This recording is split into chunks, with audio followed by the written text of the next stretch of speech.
Hello, everyone, and welcome once again to Geeks Not Nerds, the podcast. I'm Captain Logan. And I am Vince. And welcome to week 3 of our workshop on writing. Today we're going to be talking about both exposition and plot. Last week we talked about characterization, and we talked about how that's the most important thing, developing your protagonist and then letting your plot develop from there. And today we're going to start getting a little bit into how to execute all of that. Yeah. See, first you get a gun, and then you just execute it. That's pretty much the anyway. Vince is just here to make sure that we don't get too dry. Yeah. So you gotta wet it up a little bit with a little bit of dry humor. Vince, people ask me all the time, how do I make a cleverly woven plot? And I always say, of course, start with a character. And your plot's going to come from there. Let's go ahead and start talking then about exposition first, because that seems like a really good segue into plot. And we're going to talk a lot about exposition because people don't like talking about it. So therefore, we're going to talk about it because really this is how you execute your plot, your storytelling. When people say, well, I don't know how to weave a plot and make it interesting. A lot of people worry too much about action.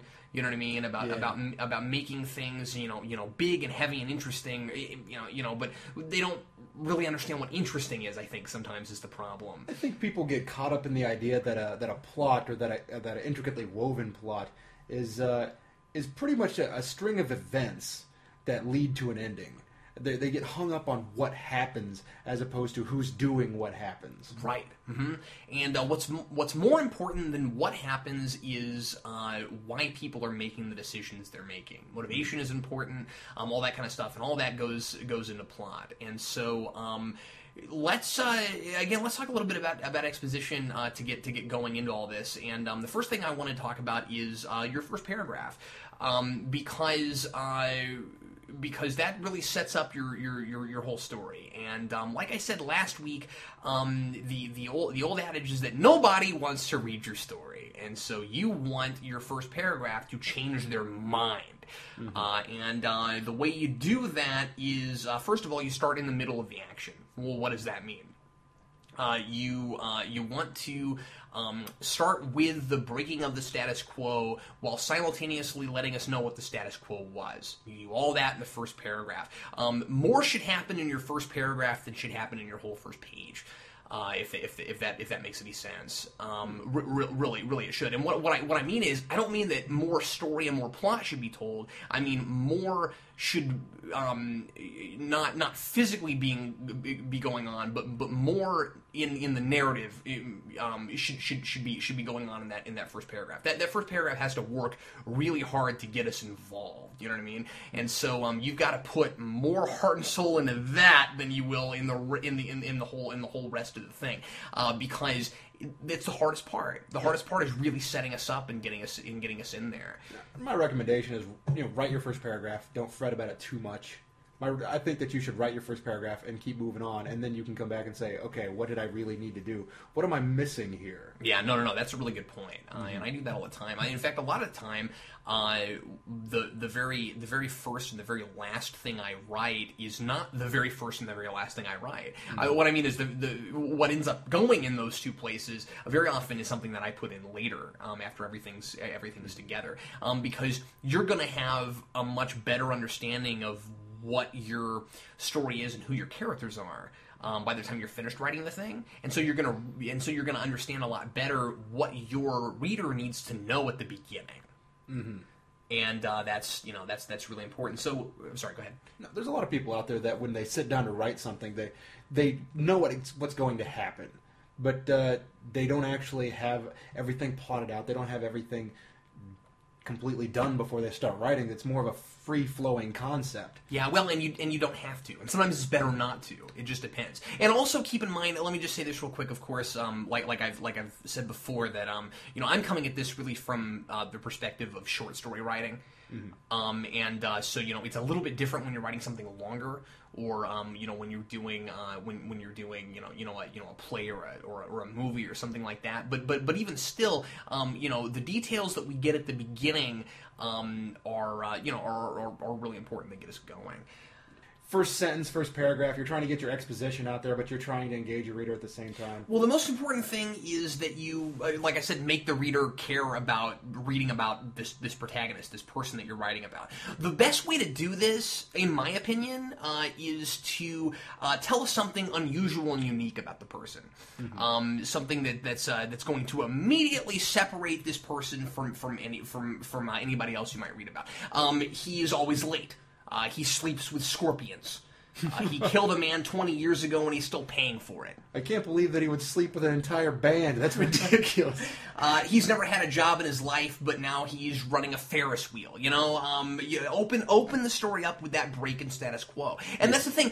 It sounds like a lot, but what I mean when I say that first paragraph has to work harder than the rest of it is that it's not going to look like work when you've done it. Once it's right. You see what I'm saying? Mm-hmm. You can break status quo and get us interested and let us know something about who this person is all at the same time.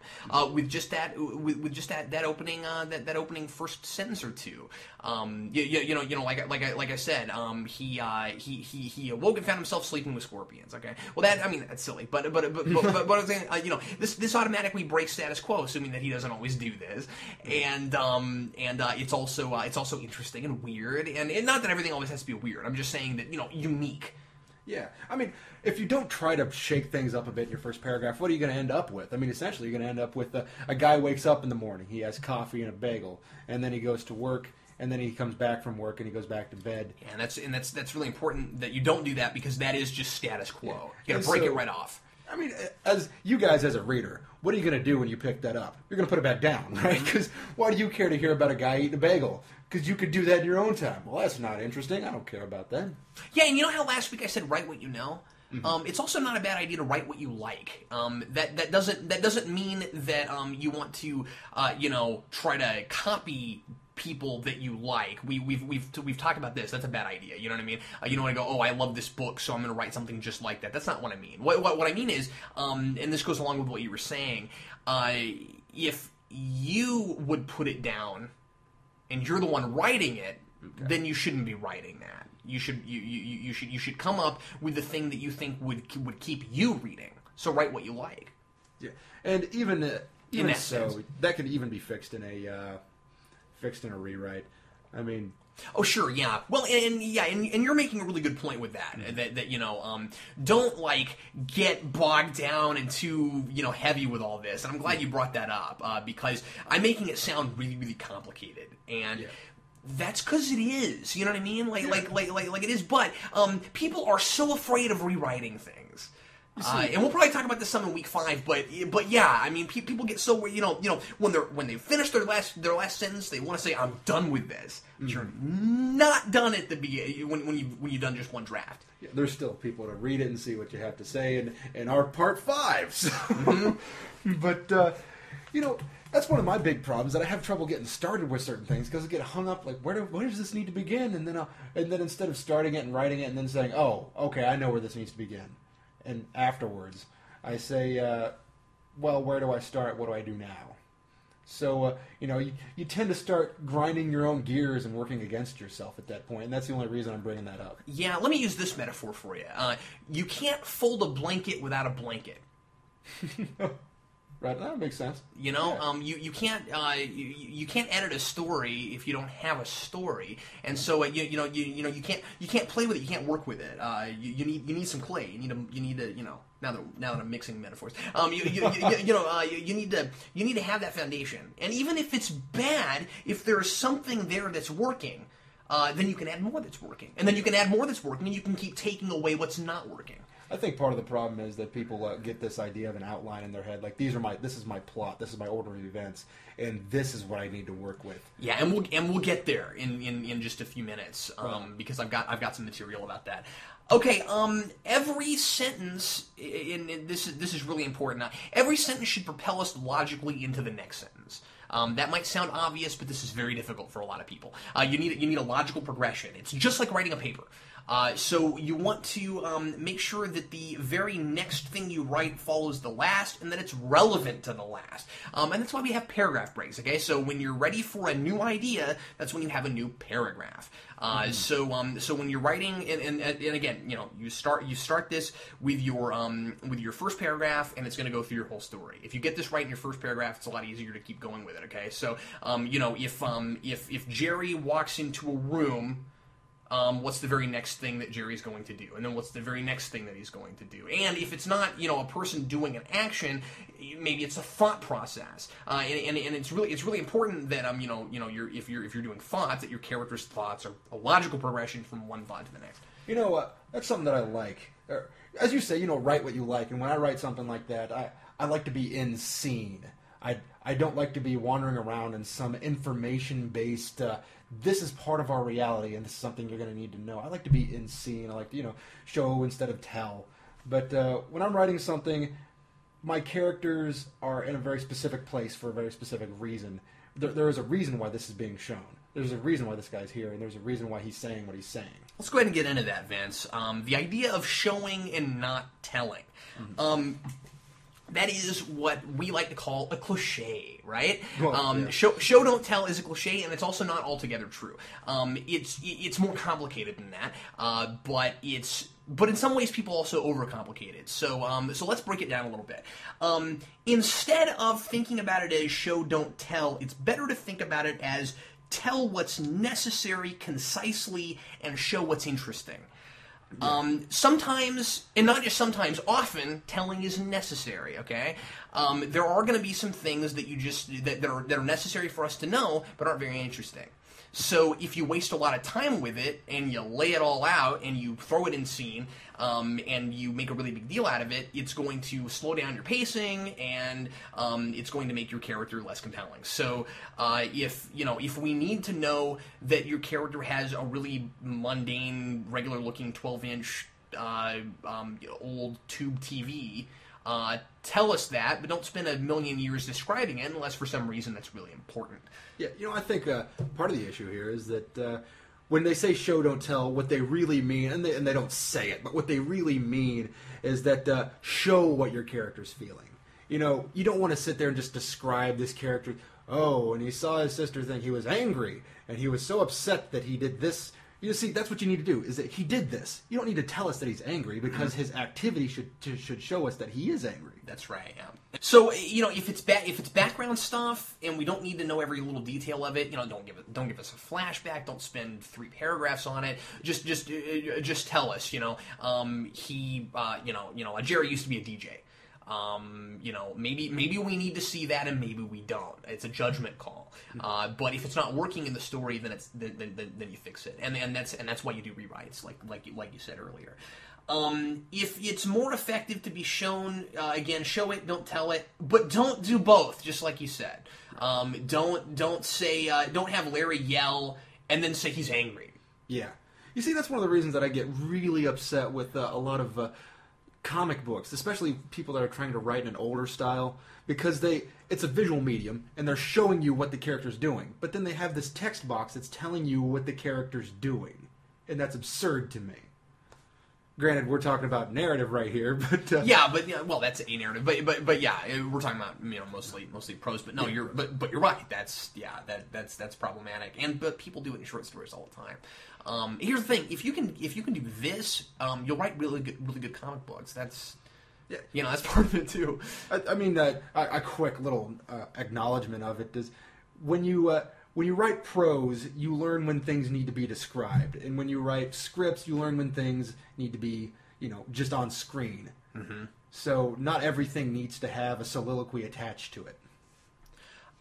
Here's kind of my rule of thumb for this. If it's happening in the here and now, it's usually better to show, not tell. Mm-hmm. Okay, if it's if it's in real time in the story, generally that's when it's time to show. If it's something that happened already or isn't relevant right now, it's usually better to tell it. Let's say let's say like your mom gives you a dirty look when you accidentally let out a profane word. You don't need a narrator say Larry's mother hates it when he curses. Yeah. The first thing that I thought was you don't need that. We can tell already. So if it's something that's happening right now, show it to us and let the reader extrapolate some things for himself. Yeah. The first thing I thought was like a man stepping off of a ladder who's like a veteran, and he has some sort of old war wound in his knee, and so you would tell us about his war wound. Like, why is this guy looking like he's in pain when he's stepping off a ladder? Because he's got this war wound. But you wouldn't say, his face curled in pain, and that pain was so great, and he lingered on it for hours, and then he became the lead of Smallville. I'm sorry. Yeah. That was a really good pop shot. Well done.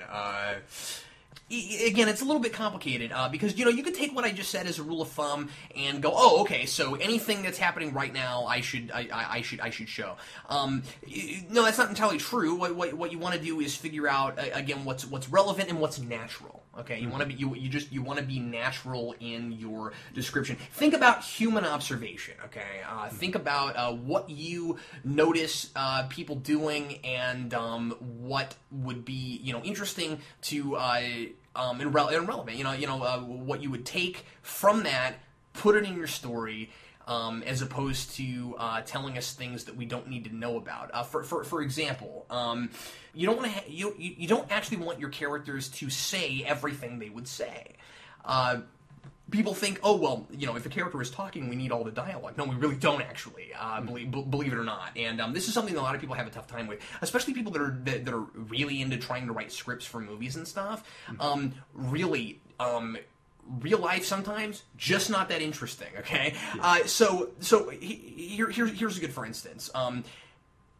If it's for some reason just for the story, for the plot at that particular moment, if we need to know that Larry told Bob where the bathroom was, tell us that Larry told Bob where the bathroom is. You don't have to say, hey Larry, where's the bathroom, okay? If that's going to be like this lingering bit of dialogue, right? It really is okay to have a character go to some other character's house and say, they said their hellos, and then the actual dialogue that we care about starts to happen.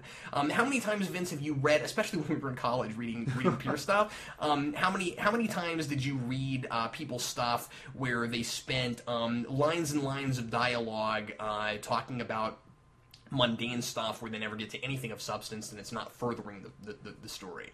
I think that people get caught up in this sense of dialogue, and maybe we should touch on this in the dialogue section. Oh yeah, sure, absolutely. But again, I'm trying to explain what you can tell in exposition that you don't need in dialogue. Yeah, I mean, like, even if you're writing a script and a guy needs to use the bathroom, like, say for example, your situation is a man just came off the road. He's a trucker. He walks into a truck stop. And he sees some guys that he sees at every truck stop because they have similar routes or however you say that word. and the guy comes in off the road, and then you see like an entire group of guys just point a thumb in the same direction, and then you see him in the can. So, I mean, do you really need to say, hey guys, good to see you again. Where's the bathroom, please? Mm-hmm. So you can find ways, even if you don't have the ability to say whatever these guys told him, there are ways around it. You can cut corners, cut to the chase to get past boring things. What's really interesting about that is that a lot of that mundane dialogue does happen in real life, but somehow or other it's not natural in a story at all. Even though it happens in real life, it's not natural when you put it in fiction. I will say that you can break any rule. That you can put mundane dialogue into something if it's brief and it conveys an emotion, but don't let that mundane dialogue be blatant. You know what I mean? Well, yeah. The most important rule. This is the really simple part is if it's whether or not it's necessary. Yeah. If it's doing something. It might seem mundane, but it isn't actually mundane. You know what I mean? Yeah. But something that just is mundane and is not there for any other reason, you should not have it there. And what we're talking about now is subtext, but yeah, exactly. Mm-hmm. And that comes later. You'll learn how to do that once you get through some of this other stuff. I wanted to touch on this for a minute because, like I said, it's not a hard and fast rule, the show don't tell thing. you need a good mix of it. You really do. I've had some professors say you need a 50-50 mix. You need as much telling as you need showing. And I've had professors that say you can't tell at all. So yeah. What would be really interesting would be to see what those two people have written and which one we thought was better. You know what I mean? Because I wonder about that sometimes. Because there are lots of different schools of thought on this. And so again, this is we're telling you what we think on this. But personally, I really do think that you need more telling than some people like to let on. But anyway, here's something you shouldn't do, Vince. If you're writing a story, I really don't think that the old adage of think about it like a movie scene is a very good idea. Because people have a tendency when they do that to focus too much on visuals that aren't furthering the narrative. If you're thinking about it as if it were a movie scene, in a movie scene, there's gonna be stuff in frame that doesn't have any function, because you're in a place, and places don't always have things that have a function for a story, right? But if you're writing fiction, you don't need that stuff. You don't want that stuff. It's extraneous, and you need to get rid of all that extraneous stuff. I mean, your reader has an imagination. Yeah, exactly. So that's what I'm getting at. If they're reading fiction, then they have some sort of fantasy that they can escape into. They don't necessarily need your words for every piece of their world. So yeah, I mean, prose is just different from movies. Movies are a visual medium, and you don't want to fixate too much on what a scene looks like, or your character will just get lost in it. But if you don't describe enough, then your character's going to seem kind of hollow. Because what a character owns and interacts with, setting, that kind of stuff, it tells us about that character. The mood, the type of place, the type of thing that would happen in a certain place would tell you what the place would look like. Like if you're going to a bar where there's a lot of bikers and you see that there's some sort of a crackhead outside of it, then you're probably not walking into the Ritz. You know what I'm saying? And I don't know what the Ritz is. I'm just saying. You're putting it on and then dancing around. I know what the Ritz is. It's a delicious cracker. I like crackers. Vince, let's talk about details. When you're writing a story or a movie script, you want to think about what's in a room and what the character is going to be using and interacting with and that kind of thing, but you're not going to tell us everything. Again, you want to leave things up to your reader's imagination. After all, if a reader wanted you to spoon feed them everything, they just watch a crappy action movie, right? Or buy a spoon set. where everything's just handed to you on a silver platter. The reason people read is because they want to be able to use their imagination a little bit. So you can't tell them everything, but you have to tell them what they need to know. This can be really tough, right? Details are difficult because you want to give us just enough so that we can picture it in our mind, but not so much that we're not allowed to look at it differently. And I really think that where the sweet spot on this is when you can describe a place or describe a scene, and Vince reads it and I read it, and we both get something different out of it. That's the sweet spot. In my head, the way it kind of works is your audience is the fish, essentially, and your details are the bait, saying, "Come, walk through my world." You want to be, so like I said, you want to be vivid, but not too vivid. You can't hand us so much that it becomes irrelevant. And so here's the thing, you don't want to be heavy-handed, you don't want to be silly, you don't want to be cliched, but symbols are important. Believe it or not, they are. And so and what I mean by that is, and they can be little, small, subtle things, but everything that your character possesses and uses has the potential to tell us something about them. And if it's not really serving a purpose, then perhaps it doesn't need to be there. So that's important. What do they have in their what do they have in their living room? What does their DVD collection look like? What music do they listen to? What food do they eat? What are their what people? There's the old adage that actions speak louder than words, and so do details.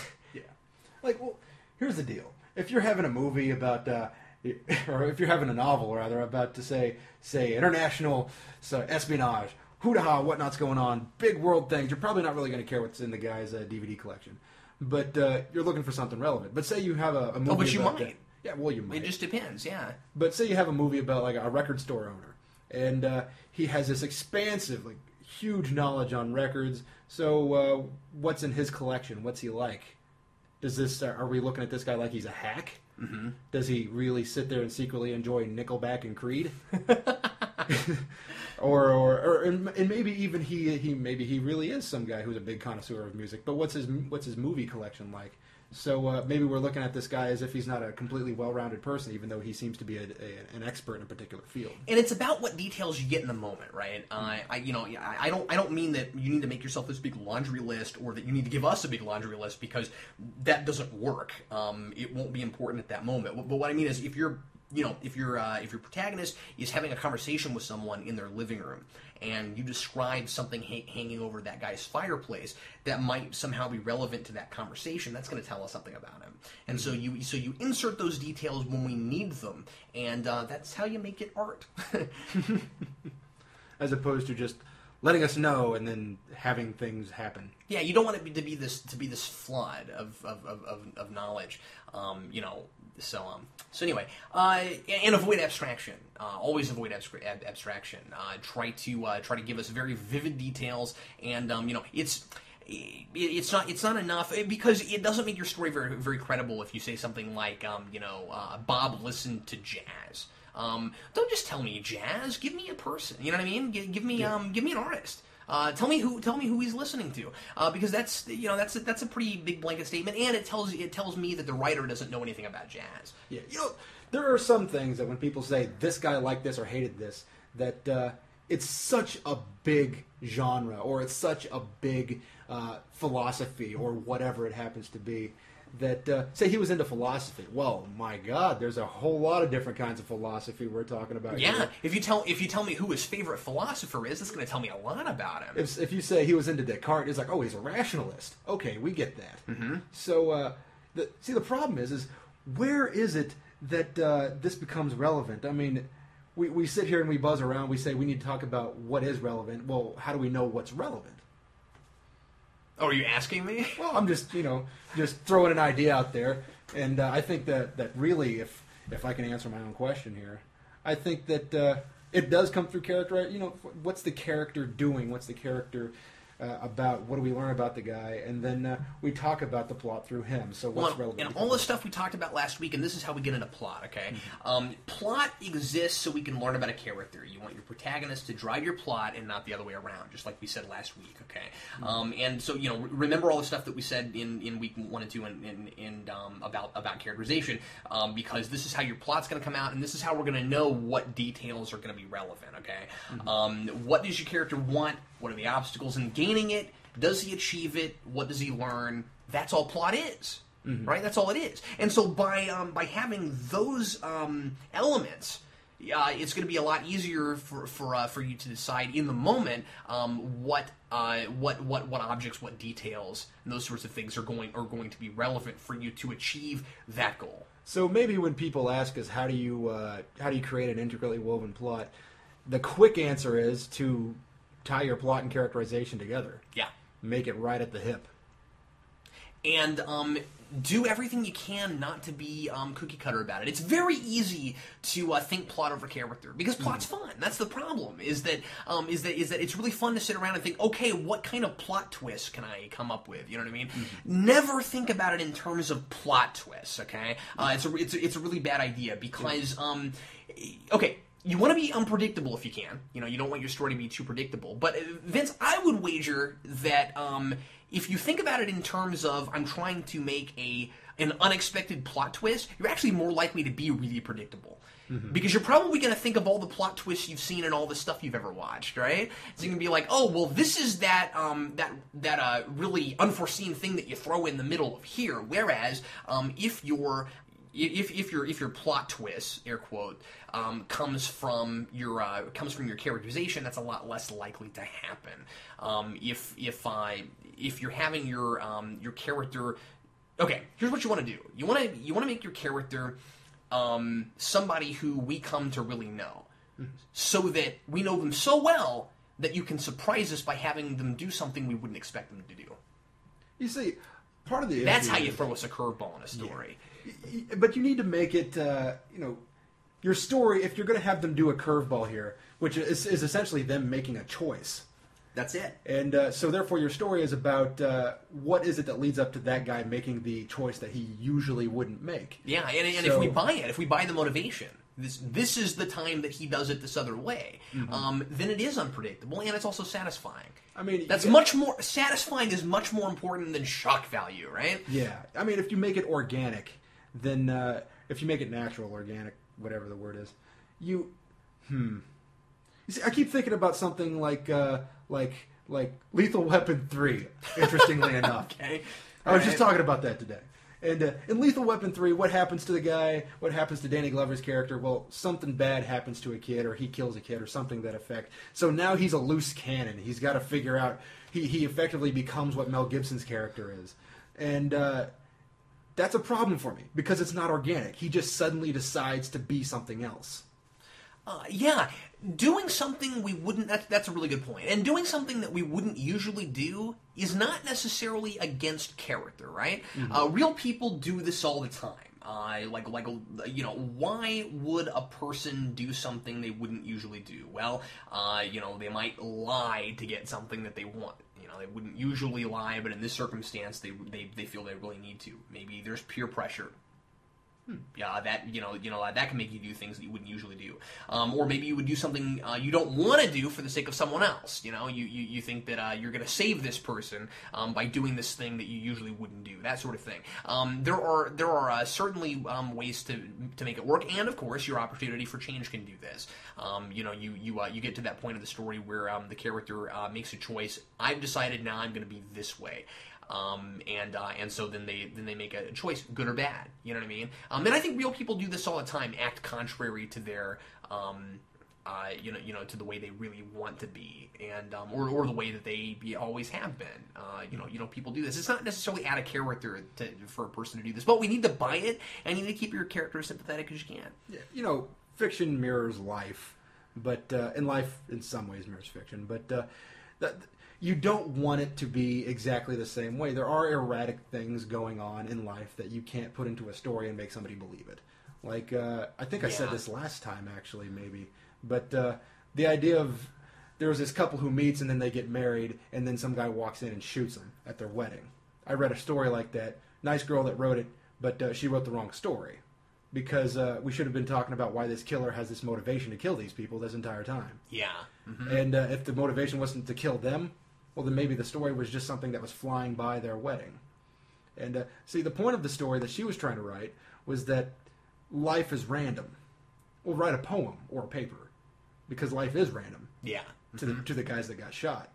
But that's not where the narrative is. Yeah, that's something we didn't talk about, and we're nearly out of time. But yeah, the idea that sometimes it's difficult to tell whose perspective your story should be from and when it should actually happen. I've read a lot of stories where the story starts way too early, where things don't really get interesting for the protagonist. He doesn't get past his status quo until about halfway through the story, and then all of a sudden something happens, and I'm like, well, no, the story should have started here.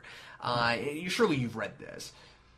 I know more about movies than I do about novels, unfortunately. Dude, it happens in movies all the time. So when I see something, this is just about narrative. This is just about knowing where your story begins and where your status quo ends, and that kind of thing. And sometimes there's an interruption to status quo, but it's still not interesting. You know what I mean? We still don't care yet. Even in movies, you do have a point, because there's the inciting incident, which is about 10 minutes in. Yeah. And then you have the first plot point, which is kind of like the inciting incident, about 30 minutes in. So you have reversals of action throughout the movie. So therefore, you would have reversals of action throughout the novel. Well, and sometimes people just have a lot of added pages because they want to make sure that their story is long enough, and where it actually, less is more sometimes, and another cliche, which is true more often than show not tell, I think. But the less is more idea. People have this concern with making their plot complicated. I want people to think that my story is sophisticated, and therefore I must make a very complicated plot. No, you should make very complicated characters, although complicated in a believable way. Complex. Yeah. Complex is a better word than complicated. Yeah. Well, complicated is just a word that can apply to either one. Complex or convoluted. Yeah, exactly. Good call. And so, but if you make your protagonist a complex person, because after all, interesting people have multiple dimensions to them, your plot will follow. You don't want to just go, how do I make this all over the place? Because that's bad. That's convoluted. There's an old trick that pulp writers used to use, and this is how you write something bad. This is the trick they used to use. If you can't think of anything to do, have somebody walk through the door with a gun. So right. That's just, well, what can we do now? I know. We'll have something random happen. Well, good job. Yeah, well, I think horror movies do that a lot too. Actually, yeah. It's like, oh, we need a scare right here. Like, oh, there's some girls walking on the side of the road, and now there's a killer after them. Before we close, Vince, I wanted to throw out a few ideas of subtypes of stories that float around a lot. Pay attention to patterns that you see in stories, because there are a lot of different types of stories, and I'm going to throw out a few that I've noticed, and there are bazillions more. Where it would be easy to look at this and think, oh well, these are just skeletons of stories. I want my thing to be more complicated than this. But like we've been saying this whole time, Vince, there are lots of stories that have been told over and over again. You're never going to come up with something that if it's good, with something that somebody couldn't look at it and say, well, I've seen this before, right? So it's not a bad idea to look at some of these kind of skeletons and see which ones fit for the character that you're trying to talk about, and then make it your own, right? Here are a few. I've talked about this one a lot. You got the stranger story where somebody comes into your town or your church or your work or something who you never met before, and he interrupts the status quo. That's the stranger story. The dude who walks in and changes everything. Vince's favorite, the revenge story. Someone stole my girlfriend. Now I'm angry. What am I gonna do? And that's hard to make good, but there's one. That's there. The down and out story. I just lost my job. I just lost my wife. I just lost my kids. Where am I gonna go from here? That story. The coming of age story. This is one of the most time-tested kinds of stories, right? Also known as disillusionment. Yeah, but a lot of times this ends up being the stories that are about like a father and son interaction. Oh, right on. Sorry. The coming of age. Yeah. What are you talking about? I was thinking of apparently a different one. Disillusionment. A child. It's kind of like coming of age, but it's a kid learning how the world is. And, yeah. Okay. Yeah. Mm-hmm. It's coming of age is a little brighter than disillusionment. Yeah. It's kind of the darker side of, wow, this place sucks. Yeah, good call. You've got the... I guess I'm just a bitter dude to not think of the bright side. You've got the getting out of a jam story, where you've somehow screwed up something, or someone has screwed it up for you, and you got to figure out you're trying to fix it, that kind of thing. That's really vague. One of the biggest ones, the mission or journey story, right? Mm-hmm. You're trying to get the Holy Grail, or you're trying to get some milk, or whatever it is. You're on a quest for something. Mm-hmm. Again, these are really broad. You can do lots of things with these, right? So you figure out which ones fit your protagonist. And then of course the one that we saw the most in college, the road trip story, Vince. Yeah. The story where you're on a quest to find yourself. I recommend against it. Oh no, it can work. No, anything can work. work. It's just if you're starting out and you're writing a story about a guy who's going out there to just find himself, what you're effectively writing is a story about a guy who's going to be very preachy, whiny, or just very kind of loosey-goosey. I am viewing my world now. And also, I don't know when I'm going to have a chance to say this. This doesn't have anything to do with anything, but I'm going to say it now while I'm thinking of it. One of my biggest pet peeves with storytelling, Vince, is drugs and alcohol. Really? Yeah, because it's immediately hard to find a protagonist sympathetic if he's inebriated, especially through the whole story. And I've read these where you've got a guy who his big problem is he can't stop drinking, and okay, that can be made to work. But the problem is if you've got a guy who's just drunk through the whole story, it's kind of like those Smallville episodes where you just have Clark on red kryptonite the whole time. You know what I mean? It's not really once he snaps out of it. Now we're seeing the real character. Mm-hmm. You know, so what do we learn? What do we care? What's the story about? See, I think that if you're writing a story about a drunk, you're writing the story about the wrong guy. You should write a story about somebody in the drunk's life, which isn't necessarily to say that that's going to be a good story because that's been done a million times. Well, sure. But if you put your own spin on it. Yeah, and I'm not saying, never do this. I'm just saying that, it's a huge cliche right now for, especially college kids to, write about people going to parties and getting drunk. And, show me the one that's interesting, and I'll stop talking about this. But I haven't had it happen yet. They're all the same. At least all the ones I've read, so. It's interesting to me that the guy who... those teenage stories where people go to parties and get drunk, the one that I like is that the protagonist isn't one of those guys. Even though he's at the party, he's looking for something else. Mm. So, there's something I wanted to touch on earlier, but I didn't actually touch on it. Do you like flashbacks?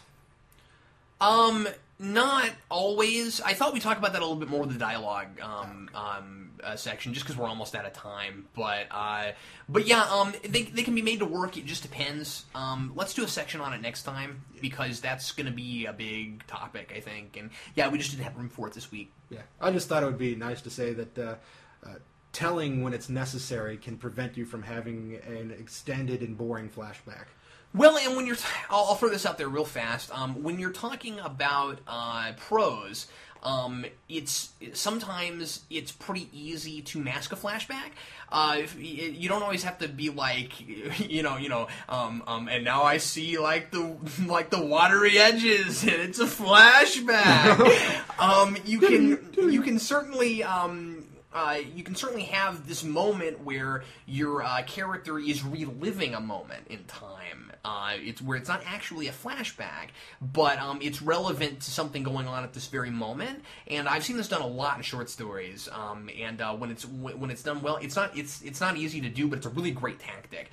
Because what happens is you're in the middle of maybe some dialogue with someone, or your character standing there doing something. Maybe he's chopping wood or something, and then he's he's thinking about, he sees something that reminds him of something, or it's really important to this particular thing that's happening right now, and then he goes back, and for 2 paragraphs he relives a moment, and then he comes back to the present. That's not really a flashback. You see what I'm saying? Yeah. He's reliving it in the moment, and see, that's an effective use of telling. Yeah, exactly. So you didn't need to show us that in a flashback. You just told us what we needed to know effectively. Well, except that sometimes it's still done as showing, and it's still not quite a flashback. You know what I mean? Because if he's reliving it, he'll go back, and maybe you'll even see, you show snippets of it. You know what I mean? You don't show the whole freaking thing. You show some snippets of it. I've seen this done used to really great effect, where there's just 2 lines of dialogue, and that's all you need. Where he's brought back to that moment, and his girlfriend tells him some really harsh, poignant thing. Boom! And then he's back to the present, Those sorts of air quote flashbacks can be really useful. So I don't know, it's complicated, Vince. I think it's a lot harder to pull off in a movie. because you're not really afforded that. I don't know. There's a lot more nuanced stuff you can do in a narrative that's harder to do on screen. Yeah. If you do it on screen, you have to do the snippets, but then you have to eventually show what the snippets are of. So. Yeah, so we know what the heck you're talking about. Whereas we can in a very short paragraph be told what we're looking at. In a narrative. Well, anyway, next week we're going to talk about dialogue, Vince. We're gonna talk about talking. Yes, we're going to talk about talking. We're going to talk about dialogue, how to use it effectively, and we're going to come back to some of the stuff that we're talking about this week because it all kind of goes hand in hand. And the last thing I want to leave everybody with is just learn how to take out extraneous details. Don't fall in love with anything. I think that's really important. Nothing's above cutting. Don't make don't make your writing piece your baby. It's not like you're cutting off a baby's finger. You're cutting out a sentence. Yeah, that's right. If it's not working, it's not working. If it needs to go, it needs to go. That was kind of a grim metaphor. Yeah, no, it is. It is. I'm sure glad we were leaving our listeners off with that. Well, anyway, thanks a lot. Sweet dreams. On that note, thanks a lot for listening to Geeks Not Nerds, the podcast, and we'll see you again next week. I'm Captain Logan. And I'm Vince.